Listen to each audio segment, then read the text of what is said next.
Assalamualaikum warahmatullahi wabarakatuh.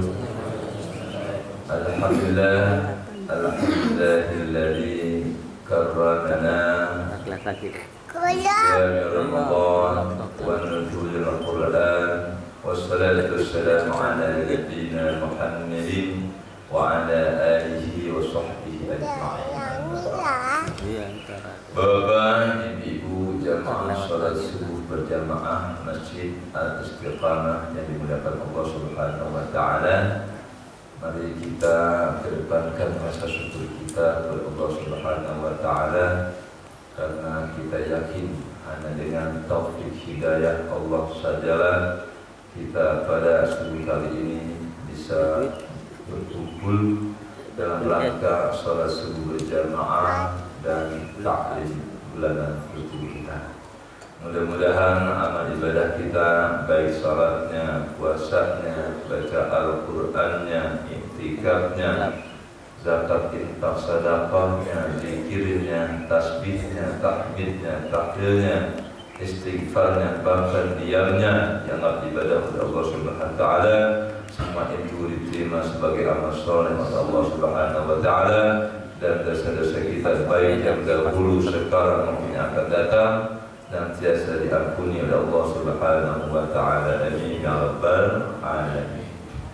Jemaah sekalian, ya baiklah, karena ini kita sudah masuk al-asrul awakhir, ya, 10 hari terakhir bulan Ramadan. Kondisi umat Islam ya menghadapi 10 hari akhir terakhir ini terbagi dua. Ada yang mulai sekarang dari awal 10 hari terakhir menangis, sedih betul. Karena kalau 10 hari malam sudah berlanjut, itu Pak Ramadan akan segera meninggalkan. Kenapa bersedih? Karena bonus-bonus yang Allah berikan pada bulan ini akan meninggalkan. Misalnya ibu-ibu ya, di Tanah Abang ada bonus ya, selama 1 minggu ya, bahwa harga pakaian dan lain-lainnya itu setengah harga. Sembako yang asalnya beras 1 liter 10.000 langsung 5.000. 5.000 Pak, kan bonus ya? Nah, hanya 1 minggu. Kira-kira gimana ibu? Berarti tinggal waktunya 1 hari lagi. Yang belum dapat, kata pasar dalam, tinggal 1 hari lagi. Diskon ini akan wah, berbondong-bondong. Tuh ibu-ibu, kalau bapak-bapak nggak tertarik Pak ya dengan bonus yang ada di pasar. Kalau kan bapak-bapak malas banget ngantar ibu belanja ke pasar. Nah itu dikasih bonus sedikit aja oleh manusia. Padahal kadang-kadang bonus itu suka bohong Pak. Masa dagang harga diskonnya 80%. Itu kayaknya suatu yang mustahil kan ya. Tapi itulah teori dagang nih, sehingga masyarakat berbondong-bondong sepatu. Nah pasti naikin dulu kan. Kalau harga yang sebenarnya 100.000, berarti harga sepatu kalau 80% berapa? 20? Mana ada harga sepatu 20? Harganya naik di 500.000, dipotong 80% tinggal 150.000. Emang asal harganya 150.000. Tuh dasar manusia apa? Otaknya otak diskon. Manusia itu otaknya otak diskon, senang kalau dikasih diskon, dikasih bonus. Nah kenapa? Percaya sama promosi tersebut. Nah sekarang kita berpikir, kenapa dengan promosi yang dibuat oleh manusia banyak orang yang percaya, sementara promosi yang Allah berikan banyak orang yang tidak percaya atau kurang percaya. Makanya perintah puasa apa? Man shoma ramadhana imanan, siapa orang dosa karena iman. Jadi percaya dulu. Nah kayak Lailatul Qadar yang bakal kita bahas nih, percaya enggak dengan Lailatul Qadar? Bagi yang enggak percaya, apaan tuh Lailatul Qadar? Sama aja malam gelap gitu kan? Gak ada apa-apa. Tapi dengan keimanan ya Allah Lailatul Qadar itu ya sangat kita butuhkan. Baiklah kita bahas tentang Lailatul Qadar. Lailatul Qadar itu artinya Pak Lailah malam, Al-Qadar ketentuan Allah. Malam di mana Allah menurunkan ketentuan dan ketetapannya kepada semua makhluknya selama 1 tahun. Ini nasib-nasib kita apa yang akan kita jalankan 1 tahun nih Allah tentukan pada malam Qadar. Tolong ada limitnya, jangan malam Lailatul Qadar. Itu double Pak ya. Lailah kan artinya apa? Malam. Nah, jadi udah ya Lailatul Qadar. Jangan malam Lailatul Qadar. Ya udah ada Lailah itu malam. Jadi yang bagus apa? Malam Qadar kalau mau diterjemahkan. Atau udah langsung menjadi bahasa kita Lailatul Qadar. Memang bahasa Indonesia kadang-kadang kalau sudah pengulangan ya. Hari Raya Idul Fitri. Itu Id artinya apa? Hari Raya. Al-Fitri, ya udah hari Raya Fitri. Nah, karena sudah menjadi bahasa kita udah Idul Fitri. Ketika kita bilang selamat hari Raya Idul Fitri, itu terjadi pengulangan bahasa. Boleh nggak? Boleh ya. Menyebutkan hari Raya Idul Fitri, tapi sesuai bahasa yang saya dalami. Nah, itulah kesalahan-kesalahan ucapan orang kita ya. Harusnya apa? Udah hari Raya Fitri atau hari Raya dibuat Idul Fitri. Udah cukup Lailatul Qadar atau malam Al-Qadar. Baiklah ya, dalam membahas Lailatul Qadar ini kita baca surah Al-Qadar dulu agar kita mendapatkan pahala membaca Al-Quran. Ya, mari Bapak Ibu sekalian kita baca surah Al-Qadar. A'udzu billahi minasy syaithanir rajim. Bismillahirrahmanirrahim. Inna anzalnahu fi lailatul qadr wa ma adraka ma lailatul qadr. Lailatul qadri khairum min alfi syahr. Tanazzalul malaikatu war-ruh fiha bi'izni rabbihim min kulli amr. Salamun hiya hatta matla'il fajr. Shadaqallahul azim. Istihbabu talabiha ya. Kita disunahkan untuk mencari itu Lailatul Qadar. Sunnah upaya kagawai.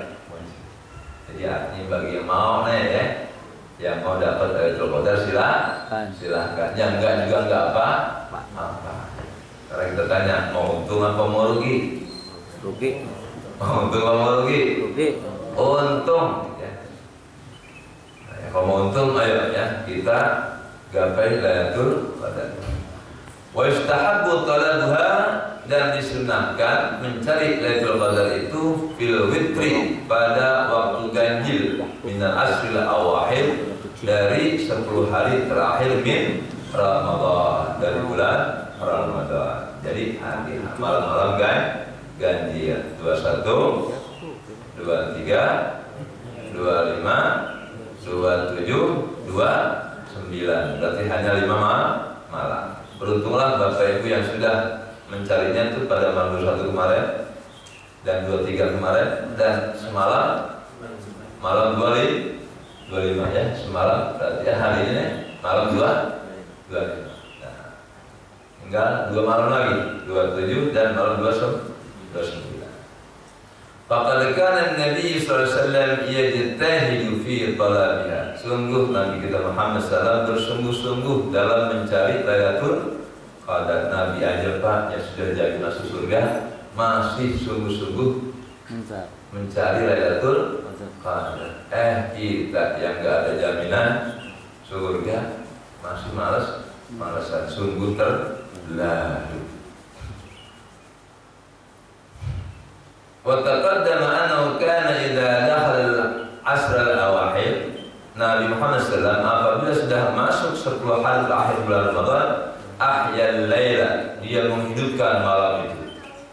Artinya Pak gak tidur, Pak kagak tidur. Nabi kuat Pak kagak tidur. Kalau kita kuat enggak semalaman gak tidur?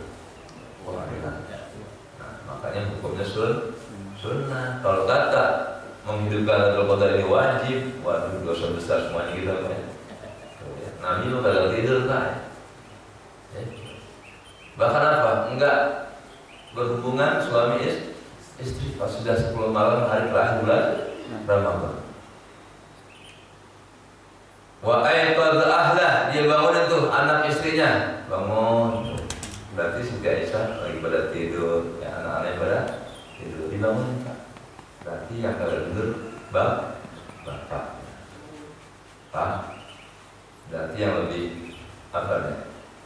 Dianjurkan adalah suami karena istri kita Pak udah capek. Ya. Nah, makanya kalau istri kita enggak bisa bangun malam enggak apa-apa. Karena istri kita udah capek dari pagi nyiapin buka dan lain sebagainya. Nah, syukur-syukur istrinya pun ikut bangun tahajud. Habis tarawih Pak tidur bangun lagi. Syukur-syukur kalau yang laki udah enggak usah tidur.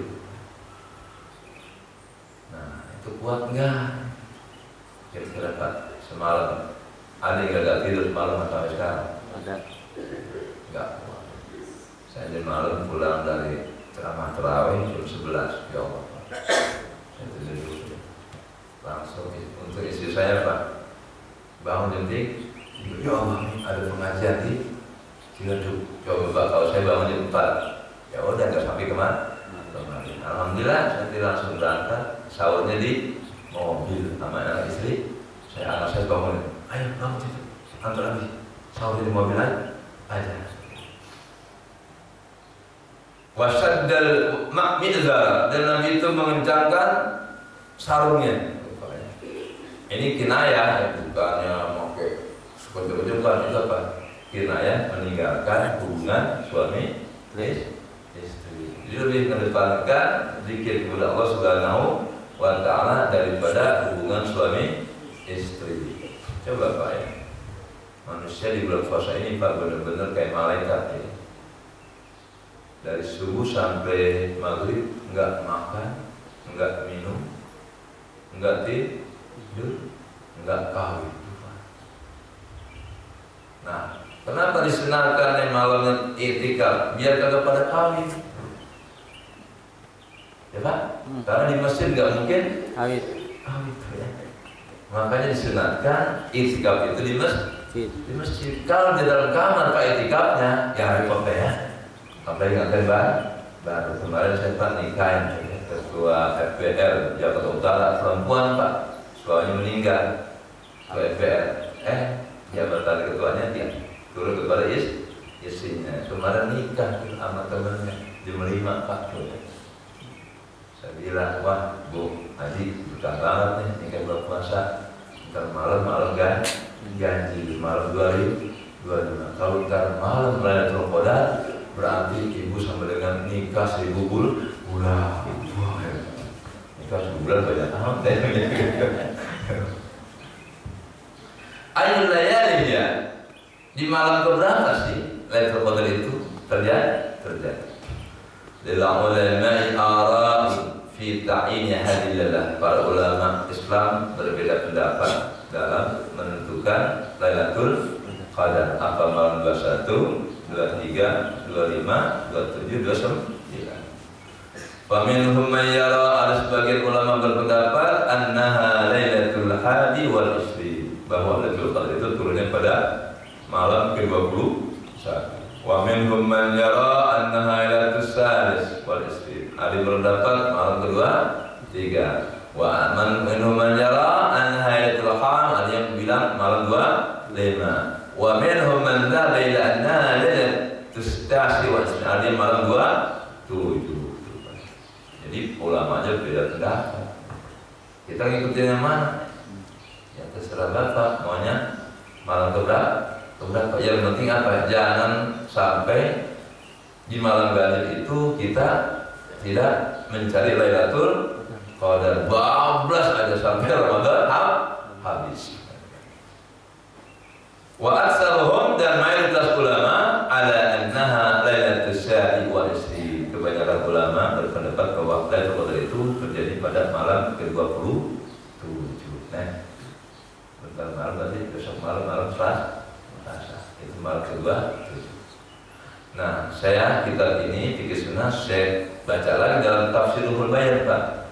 Kenapa para ulama lebih banyak berpendapat bahwa Lailatul Qadar itu jatuh pada tanggal 27 Ramadan malam ke-27? Ternyata Pak ada isyarah dari surat Al-Qadar yang tadi kita baca. Inna anzalnahu fi lailatul qadri. Itu disebut Lailatul Qadri. Wa ma adraka ma lailatul, itu 2 kali ya. Kemudian Lailatul Qadri 3 kali disebut dalam surah Al-Qadar. Nah, ulama diteliti Lailatul Qadri itu berapa huruf sih? Lam, ya, lam, ta, 4, alif, lam, qaf, dha, 5. 4 tambah 5 9. Sekali sebut Lailatul Qadar itu 9 huruf.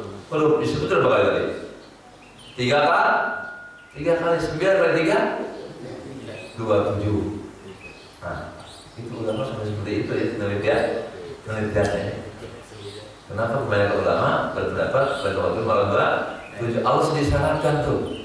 Ternyata kata-kata Lailatul Qadar dalam Al-Quran surah Al-Qadar disebutkan 3 kali. Satu kalimat Lailatul Qadar jumlahnya 9. Kalau disebutkan 3 kali, 9 kali 3 27. Maka ulama banyak berpendapat Lailatul Qadar itu jatuh pada malam 27 Ramadan. Masih ada waktu kita ya. Malam Selasa. Malam ya? Malam Minggu. Kenapa? Oh, ini Minggu. Berarti malamnya nih malam 5 ya. Berarti malam Senin, malam ke-6, malam Selasa. Dah tuh ya. Itu bagi yang mau ngintip. Supaya dapat semua Pak, udah kita ibadah aja dari tanggal malam 21 sampai akhir Ramadan. Insya Allah dapat. Ini bagi orang ya inilah Islam itu Pak, yuridullahu bikumul yusra wa la yuridu bikumul usra. Allah tidak menginginkan yang susah. Allah menginginkan yang mudah. Bagi umat Islam yang mampu menghidupkan 10 hari akhir Ramadan, silahkan dari malam tanggal 21. Udah jangan dipilih-pilih mau ganjil mau genap. Insya Allah dapat ya. Kalau setiap malamnya dia apa? Cari. Nah, kalau dicarinya setiap malam ganjil, kita pas malam ini gak kebangun. Tahu sudah tuh. Tapi saya yakin Pak ya. Karena ada pemahaman ulama Lailatul Qadar itu apa sih? Malam diturunkannya Al-Quran ya. Syahrul Ramadan alladzi unzila fihi Quran. Al-Quran diturunkan pada bulan Ramadan. Nah, dijelaskan kayaknya di sebulan ya. Nah, tepatnya kapan? Inna anzalnahu, sungguhnya aku turunkan Al-Quran itu di Lailatul Qadri, pada malam kemuliaan. Nah, Lailatul Qadar itu ada di bulan Ramadan. Nah, ada berpendapat bahwa Lailatul Qadar itu hanya ada 1 kali dalam seumur hidup. Kapan? Ketika turunnya Al-Quran. Karena udah turun tuh Al-Qurannya, berarti seluruh umat Islam otomatis dapat Lailatul Qadar. Paham nggak Pak? Karena malam Lailatul Qadar itulah diturunkannya Al-Quran. Nah, kita sudah dapat Al-Quran kan? Ya, kita sudah dapat Al-Quran. Berarti semua kita bisa dapat Lailatul Kadang asalkan kita mau membaca, menghayati, mengamalkan dan menyebarluaskan Al-Quran. Malam yang ketepatan turunnya Al-Quran aja jadi mulia, apalagi Al-Quran. Anggaplah apa itu bagikan mutiara ya. Nah ini mutiara. Kira-kira kalau mutiara berapa bang? 1 kilogramnya. Berlian 1 gramnya ini bisa mahal banget. Anggaplah kita ini diturunkan mutiara 1 kilo. Ini mutiara turun pada malam misalnya apa? 25 Agustus. Itu malamnya aja yang ketepatan dengan turunnya mutiara jadi mulia. Supaya bulannya yang ketepatan dengan turunnya Al-Quran jadi mulia. Apa malamnya jadi mulia. Ramadan Pak nggak ada artinya kalau bukan karena turunnya Al-Quran, sama aja dengan bulan-bulan yang lain. Gak bedanya 17 Agustus. Itu bulan yang paling terkenal di Indonesia. Kenapa? Ada peristiwa proklamasi kemerdekaan Republik Indonesia. Kalau kata 17 Ramadan itu hanya bertepatan dengan lahirnya Pak Helmi, saya hadirkan. Enggak ada ngaruh apa itu 17 Agustus. Jadi Ramadan jadi mulia karena turunnya Al-Quran. Malamnya pun jadi mulia karena turun Al-Quran. Nah, Nabi yang dapat Al-Quran Nabi Muhammad, maka menjadi Nabi yang paling mulia. Nah, kita adalah umat Nabi Muhammad, maka umat yang paling mulia di dunia ini adalah umat Nabi Muhammad Sallallahu Alaihi Wasallam. Jadi betul banget ya kita jadi umat Nabi Muhammad.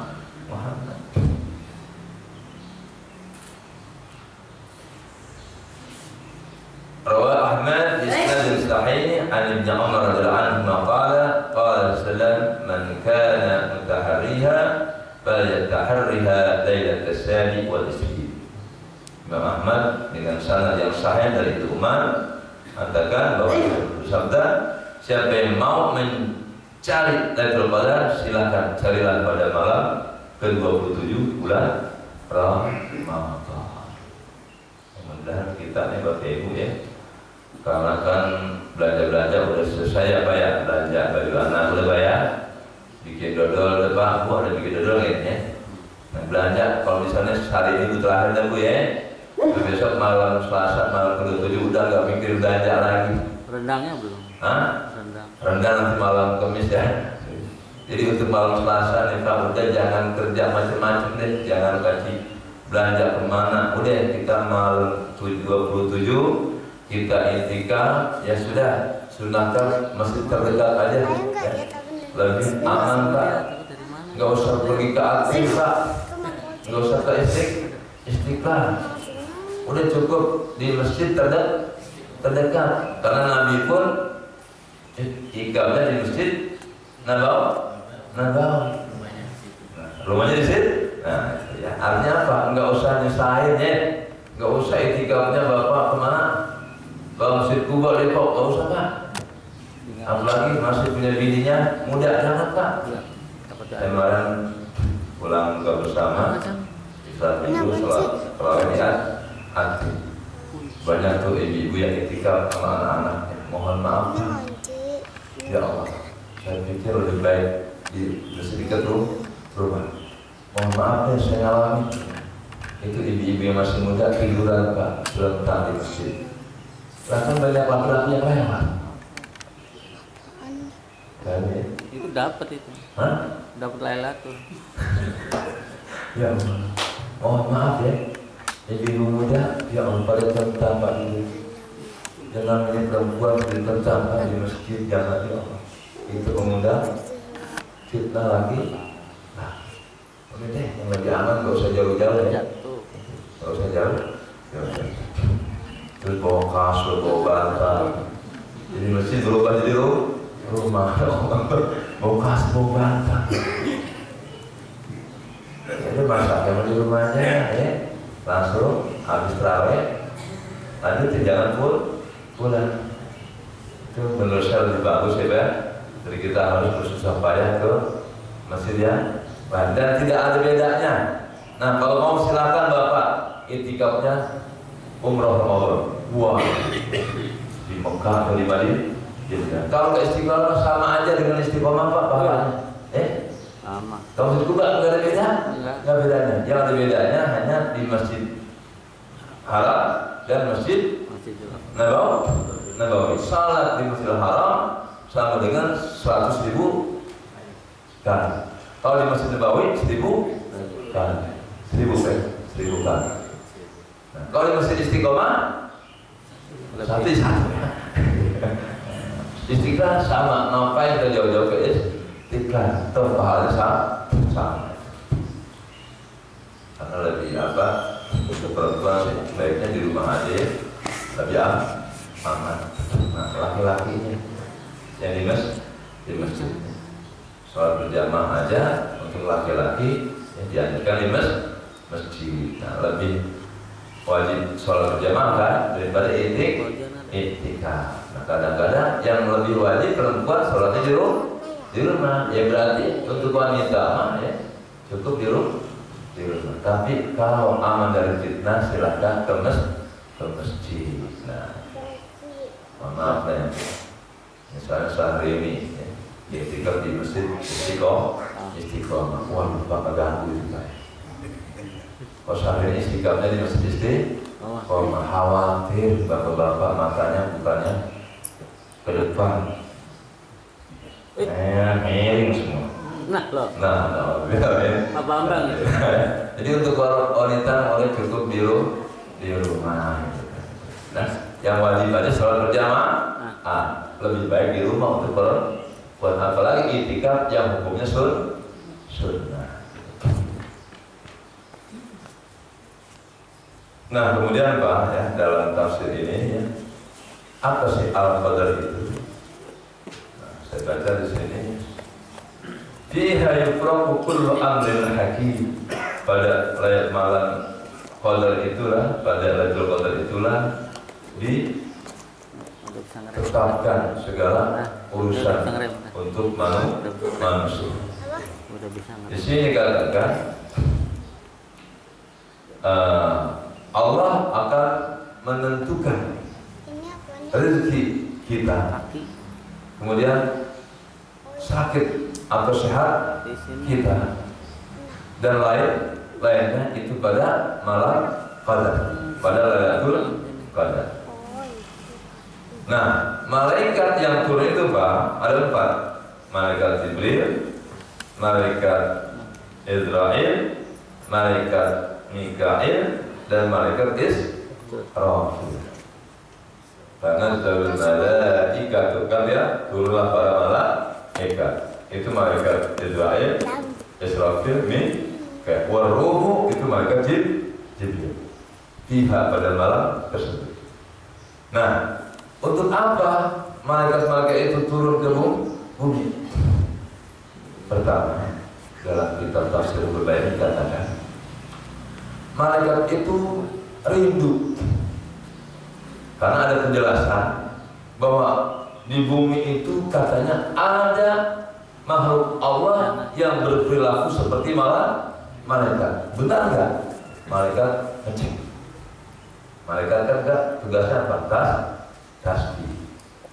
Dulu kan malaikat ketika Allah ingin jadikan Adam sebagai khalifah, kan malaikat protes ya. Wa idh qala rabbuka lil malaikati inni ja'ilun fil ardi khalifah. Ketika Allah berfirman kepada para malaikat, wahai malaikatku, aku akan menjadikan Adam manusia sebagai khalifah. Apa dia malaikat? Qalu ataj'al fiha man yufsidu fiha wa yasfiku dima. Ya Allah, kenapa engkau menjadikan manusia sebagai khalifah di muka bumi? Bukankah mereka bakal berbuat kerusakan dan berbuat dosa? dosa. Tuh prediksi malaikat. Apa jawab Allah? Qala inni a'lamu ma la ta'lamun. Wahai para malaikatku, aku tahu apa yang kalian tidak tahu. Ternyata di bumi benar ada manusia yang berzikir seperti kalian. Ada yang sujud, ada yang ruku, ada yang istighfar, ada yang salawat kepada kalian. Bahkan mereka enggak makan, enggak minum, enggak tidur, enggak tahu seperti kalian. Nah, makanya Allah perintahkan para malaikat turun ya, pada bulan Ramadan.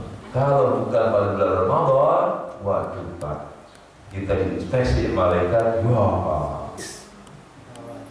Makanya oleh Allah malaikat disuruh turunnya itu pada bulan Ramadan. Dan ternyata pada bulan Ramadan yang jarang sholat pun ikut sholat. Baik, beda Pak. Suasana Ramadan beda dengan di luar Ramadan. Beda apa semuanya beda? Beda. Makannya beda beda. Lebih enak bulan Ramadan. Pak, kalau di luar Ramadan Pak, kolak maghrib jarang beli Pak. Ya, selain Ramadan jarang banget nih kita maghrib ada kolak. Apalagi es campur. Bisa dikatakan gak pernah ya. Bulan Ramadan Pak, datang beduk maghrib langsung teh manis, susu, kopi, air putih, kolak, gemplong, kue, mungkin apa, gorengan, apalagi es cendol, es kelapa, es campur. Akhirnya apa? Puasanya habis maghrib dia kemerkaan, belum makan udah gendut. Makanya alhamdulillah kalau sudah ngerti itu juga puasa ya, jangan banyak. Cukup 3 buah kurma dengan teh manis, kemudian dengan air hangat, air putih. Sholat maghrib. Dan sampai sholat tarawih, habis tarawih baru makan malam. Jangan banyak-banyak Pak makan malamnya, karena kalau banyak-banyak kita sahur kagak nafsu. Nah, dan ibadah pun Pak pada bulan Ramadan terasa apa ya, semangat. Kenapa? Banyak temannya, sama-sama puasa. Kalau bulan Ramadan Pak umat Islam banyak yang puasa bareng-bareng, nggak berat kalau bareng-bareng. Makanya yang lebih berat itu apa? Puasa sunnah, Senin Kamis. Jarang banget orang yang ngalahin. Kalau yang belum puasa mah yang nggak pernah puasa pun ikut puasa saya. Tapi kalau Senin Kamis yang pada puasa pada bulan Ramadan belum tentu mampu mengamalkan puasa Senin Kamis, apalagi puasa Ayyamul Bid, 3 hari pertengahan setiap bulan. Padahal Bapak Ibu sekalian, kalau kita mampu melaksanakan puasa sebulan di bulan Ramadan ya, 30 hari, kemudian dilanjutkan dengan 6 hari puasa Syawal kasaumid dahri, itu sama dengan puasa 1 tahun. Kok begitu? Puasanya hanya 36 hari, tapi nilainya sama dengan puasa 1 tahun. Nah, kalau umat Islam mampu puasa 36 hari setiap tahunnya, berarti selama seumur hidup dia dianggap puasa oleh Allah Subhanahu wa Ta'ala. Rumusnya gini Bapak sekalian ya, kan umat Nabi Muhammad oleh Allah pahala kebaikan itu Pak, 1 kebaikan minimal 10 Pak. Apa ya? Pahala kebaikan 1 minimal 10. Kalau pahala sedekah sampai 700. Nah, ya. Kalau baca Quran juga 1 itu 10 pahala. Nah, tapi kalau di bulan Ramadan, enggak 110 pahala. Karena ada hadis Nabi, ya. Suatu perbuatan wajib dilaksanakan pada bulan Ramadan itu sama dengan 50 kali melaksanakan. Nah, kayak sholat subuh berjamaah, ini kan wajib ya sholat subuh ya. Itu pahalanya sama dengan kita sholat 50 kali dikalikan 27 derajat. Di bulan Ramadan setelah subuh itu berarti pahalanya 27 kali 50. Dan bacaan Al-Qur'annya Pak beda, bukan 1 banding 10. Tadi dikalikan 50. Berarti apa? 10 kali 50. 500. Satu hurufnya bukan 10. Jadi 500. Berapa yang kita baca tadi dalam sholat? Bersama kita baca lagi, inna anzalnahu fi lailatul qadri. Itu inna Pak, berapa huruf? Alif, nun. Nah, nun bertasdid itu sama dua. Jadi inna udah 4. Ada alifnya kan? Inna. Nah, sesungguhnya kan udah 4. Anzalna alif, nun, zim. Wah, satu surat Al-Qur'an aja bisa 100 huruf dikali 500. Bahkan kalau yang baca itu orang alim yang ngerti Al-Quran, itu satu hurufnya di luar Ramadan itu 700 Pak pahalanya. Kalau orang alim yang baca Al-Quran itu satu huruf bukannya 10. Dari mana ngambil dalil? Kok orang yang baca Al-Quran, orang alim itu satu huruf pahalanya 700? Diambil dari hadis Rasulullah Shallallahu Alaihi Wasallam ketika menafsirkan yarfa'illahu alladziina aamanu minkum walladziina utul ilma darajat. Allah akan angkat derajat orang beriman dan berilmu. Nah, di dalam hadis itu bedanya orang alim dengan yang tidak alim itu apa? 700 derajat. Ma baina darajatain, jarak antara satu derajat dengan derajat yang lain, masiratu 500 amin. Itu sejauh perjalanan 500 tahun Pak. Itu satu derajat. Ya saya.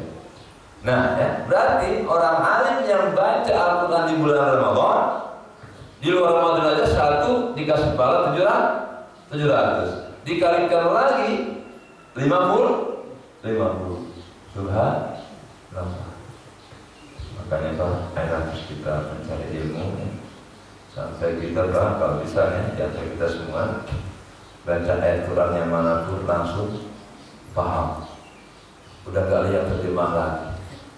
Baik, ada sebelum kematian datang, ayolah kita berusaha ya Allah, berikanlah hamba waktu untuk bisa membaca Al-Quran dengan benar dan ngerti ya Allah. Syukur-syukur bisa mengamalkannya ya Allah. Syukur-syukur bisa menyebar luaskannya ya Allah. Karena itulah anugerah terbesar dalam hidup. Sesuai dengan firman Allah, wa may yu'tal hikmata faqad utiya khairan katsira.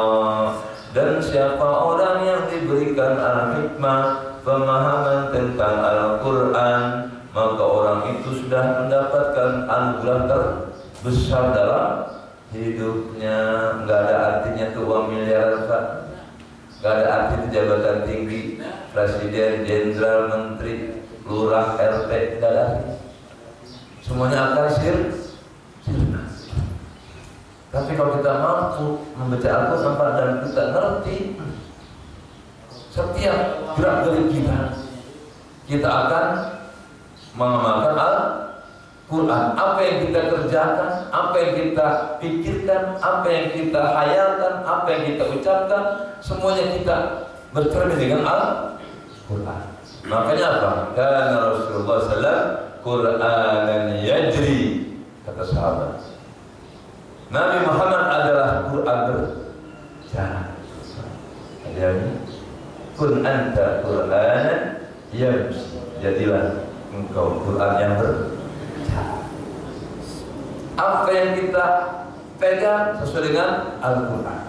Apa yang kita dengar sesuai dengan Al-Quran. Apa yang kita lihat sesuai dengan Al-Quran. Apa yang kita pikirkan sesuai dengan Al-Quran. Apa yang kita perbuat semuanya sesuai dengan Al-Quran. Itu kalau kita sudah baca Al-Quran dari awal sampai akhir. Karena Al-Quran itu Pak adalah apa? Ya Allah, portfolio,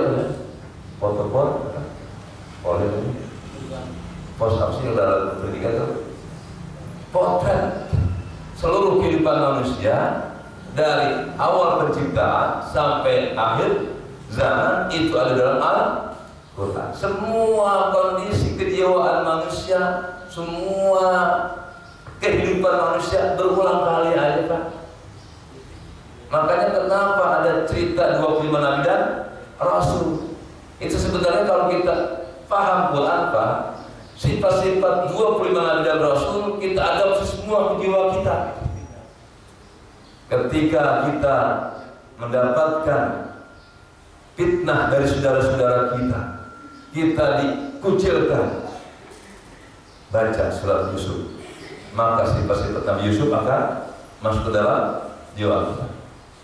Nabi Yusuf bilang begini, untuk aku diceburin ke sumur, diasingkan, wa kanat gurbati, ya kan?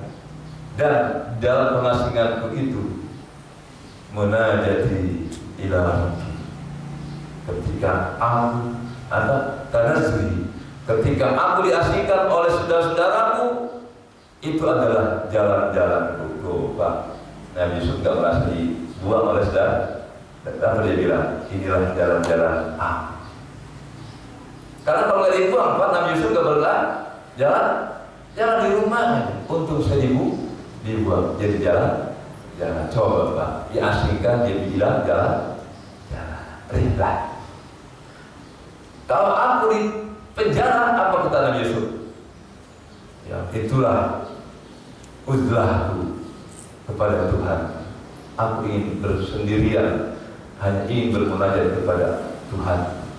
Maka Nabi Yusuf bilang ketika di penjara, Rabbi as-sijnu ahabbu ilayya, penjara itu lebih indah buatku. Subhanallah. Wa ila qatalani, kalau aku ternyata dibunuh, karena syahidan, itulah mati syahidku. Pak, orang-orang jiwanya Quran Pak, diasingkan, itulah tamasyaku, jalan-jalan di penjara, itulah kesindahan aku menyendiri untuk bermunajat kepada Allah. Dan ketika aku dibunuh sekalipun oleh orang kafir, itulah kematian syahidku. Pak ya, makanya setiap ayat kita baca Pak, itu menjadi apa ya? Ya, pelajaran. Kalau kita dikasih penyakit Pak, apa gula, jantung koroner, cuci darah seminggu 2 kali, baca cerita Nabi Ayub. Gitu. Dan jadi semuanya yang kita alami Pak, boleh dialami oleh para Nabi dan Rasul. Nah inilah Quran, potret kejiwaan manusia sejagat raya. Makanya kalau orang sudah di Quran sudah dijiwai, hidup kondisi apapun tenang-tenang aja. Yang ditakutkan dalam hidup ini apa Pak? Kematian. Kalau masih PHK, Pak masih hidup. Kalau terusir masih hidup. Sakit masih hidup. Orang yang udah sakit aja Pak pengen hidup. Yang hidup pengen mati. Aneh tapi nyata. Ayolah Pak, bapak-bapak yang sudah usia 70 tahun. Wah enak banget bapak-bapak. Pengen muda lagi. Pengen muda lagi. Yang sudah tua nih Pak, bapak udah enak. Karena sudah banyak ibadahnya, banyak sedekahnya, banyak zikirnya. Bagi yang kayak saya masih 40-an, nggak mungkin ngalahkan bapak-bapak yang sudah 70 tahun. Nah, itu yang muda tuh, ngelihat yang tua gitu. Enakan Pak Haji, banyaknya sholatnya lebih banyak, sedekahnya lebih banyak, zikirnya lebih banyak. Saya Pak Haji, ya Allah kadang-kadang sholat, kadang-kadang kagak tuh ya. Nah, kalau kita ketemu anak kecil Pak, bilangnya apa? Jangan tong, enakan lo daripada gua, belum punya dosa. Tuh ya.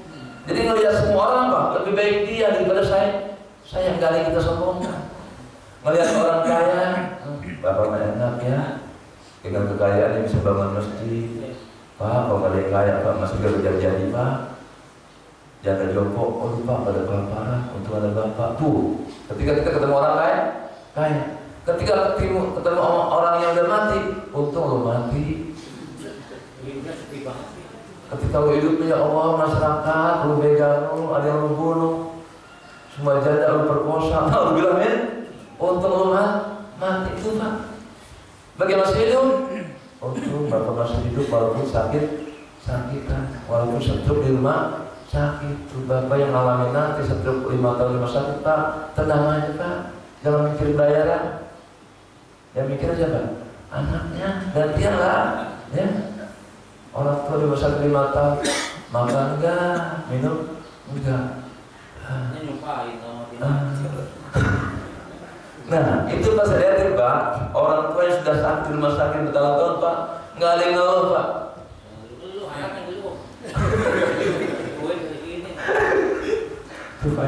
Jadi untunglah ketika sebelum mati kita dikasih sakit, bisa istighfar yang banyak. Udah Bapak di rumah sakit, anak mau pusing mau kaget jangan dipikir anak. Bapak pikirkan kalau hari ini gua mati gimana. Makanya balik istighfar. Astagfirullahaladzim, Astagfirullahaladzim, Astagfirullahaladzim. Nah, kelamaan Pak, beristighfar lagi. Alhamdulillahirabbil alamin. Ya Allah, untung saya sakit sebelum Kau cabut nyawaku, Engkau kasih rambu-rambu sehingga aku bisa taubat daripada tetanggaku pulang kampung puasa tinggal sholat dia mati tabrak konten kecil belum sempat istighfar. Naudzubillah. Dan ini Pak hidupnya seperti itu. Yang udah tua mau ngapain lagi? Ini aki-aki bisa ngambek, malu tahu. Mau kawin lagi. Ya mau kawin lagi. Nenek-nenek aki-aki ya. Yang cerita pengalaman orang Betawi ya. Itu nenek-nenek aki-aki pada berantem aja. Pada anaknya pada kawin, udah pada kerja tuh aki-aki nenek pada berantem aja. Kan pengen pisah Pak. Nenek aki-aki pengen cerai. Alhamdulillah min. Kenapa saya ngalamin Pak? Di Jawa Sawit. Suaminya dapat 5 tahun. Pensiunan Pemda. Nah istrinya 75 tahun. Itu istrinya Pak datang, Pak Ustaz, saya udah cerai suami saya. Saya lihat ke FTP 75 tahun mau cerai dulu. Suami ibu berapa? 85? Udah kok gak usah juga cerai, besok kok pindah ke kuburan. Tuh Pak, apa dia bilang pas suaminya saya panggil Pak? Udah stroke suaminya? Udah bosan itu dah. Oh, saya tanya, kenapa sih Bu? Ibu pengen cerai? Aduh, Pak Ustaz sambil geledek nih aki-aki. Kenapa? Aku gak kuat Pak Ustaz. Nah, lakinya saya suruh keluar terus. Saya gak kuat Pak Ustaz. Kenapa? Dia ngehamilin pembantu saya Ustaz. Oh Pak, yang udah stroke aja Pak bisa menghamil pembantu Pak.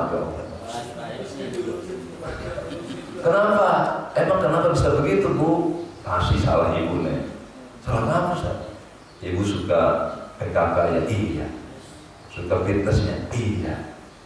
Jadi ditinggal mulu tuh suaminya. Nah itu aki-aki stroke si badannya, tapi kan gitu aja udah stroke. Akhirnya Bu ditemenin sama si Inem, pembantunya. Inemnya berusia 35 tahunan. Ya Allah, mohon maaf Pak, benar itu terjadi sampai hamil. Noh, ibunya pengen cerai. Ibu, dan terjadi pada bulan Ramadan sih kan tuh. Ibu jangan ikutin hawa nafsu.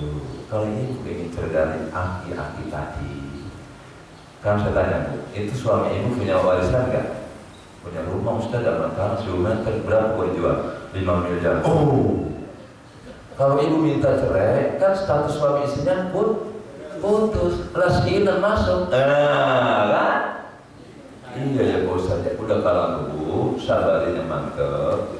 Bagaimana supaya suami ibu menikahi Inem? Kalau sudah hamil kan harus kamu jawab. Kemudian apa? Suruh bikin ruko di kampung Inem. Nanti kalau sudah melahirkan anaknya, ya diceraikan. Tapi sudah dapat rumah, tanah, sama ruko itu paling 1 miliar ruko. Udah, ibu harus sanggup. Sisanya 4 miliar. Kalau ibu minta cerai, nanti Inem di KUA akan diresmikan. Jadilah Inem orang kayak ibu akan keluar dari rumah ini. Dan saya berani mengeluarkan buku nikah kalau ibu sudah bercerai. Bapak Inem. Nanti Inem jadi majikan, ibu jadi pembantu. Iya, punya bu tunggu matinya aja. Lupa ini rumah matinya tuh ya gitu kan. Ini kadang-kadang ibu suka emosional sih ya. Udah sama cerai aja. Kalau ibu cerai kan keluar. Ini harta warisan punya suami. Nah kata suaminya, untung lo keluar. Emang gue demen inem. Nyok kita nikahin kalau tuh apa? Langsung tuh rumahnya dibalik nama masjid. Inem. Seminggu besok akhirnya meninggal tuh dunia. Siapa yang kaya? Inem tuh, untunglah inem. Jadi sekalian kadang-kadang hidup ini lucu kayak kebanyakan kita akan ngikutin hawa nafsu. Makanya kebinasaan manusia itu ketika tidak mampu mengendalikan hawa nafsunya. Fa amma man khafa maqama rabbih wa nahan nafsa 'anil hawa fa innal jannata hiyal ma'wa. Dan siapa orang yang mampu mengendalikan hawa nafsunya, maka dialah surga tempat tinggalnya. Dan siapa orang yang kalah dengan hawa nafsunya, maka ia akan tempat tinggalnya neraka. Maka puasa adalah dalam rangka mendiklat kita agar kita umat Nabi Muhammad SAW bisa mengendalikan hawa nafsunya. Karena hawa nafsu kita itu tidak lepas dari makan, minum, tidur, kawin. Itu aja. Kalau kita nggak makan, nggak tidur, nggak kawin, nggak minum, agak irit saya. Pak Jahelnya punya duit 1 juta, saya tolak. Nah contohnya hari ini dikasih teh manis buat Pak Haji aja. Buat Ustaz, buat Ustaz. Tuh Pak, kita tolak tuh, dunia ya? Ya kan ya? Nah itulah kan, makanya Pak puasa setiap saat agar kita tidak iri dengan orang lain. Uang sudah buat jajan, mobil buat jajan, semuanya begitu. Lupa itulah dunia. Dan Nabi pernah bersabda, "Lau kanatid dunya ta'dilu janaha ba'udah indallah, ma saqa kafiran walau surbata ma'in." Seandainya dunia beserta isinya ini ada nilainya di hadapan Allah seberat sayap nyamuk aja, maka Allah tidak akan berikan seteguk air minum pun kepada orang kafir. Karena dunia tidak ada artinya, Allah berikan kepada siapa yang mau merebutkan dunia.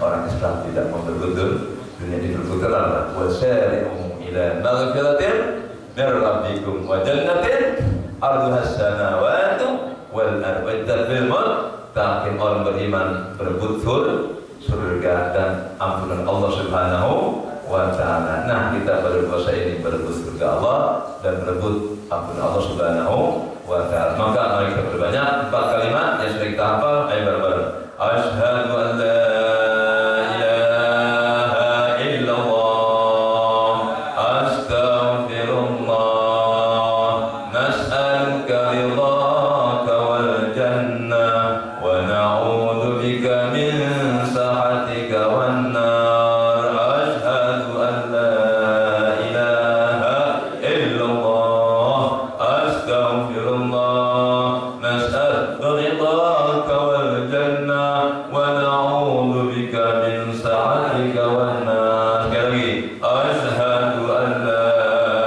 ilaha illallah, astaghfirullah, nas'aluka ridhaka wal jannah wa na'udzu bika min sakhatika wan nar. Demikianlah kajian kita sebelum ini. Mudah-mudahan bermanfaat. Hadanallahu wa iyyakum ajma'in. Wassalamualaikum warahmatullahi wabarakatuh. Waalaikumsalam warahmatullahi wabarakatuh. Alhamdulillah jazakallahu khairan. Baru saya akan menyampaikan pelajarannya pagi ini.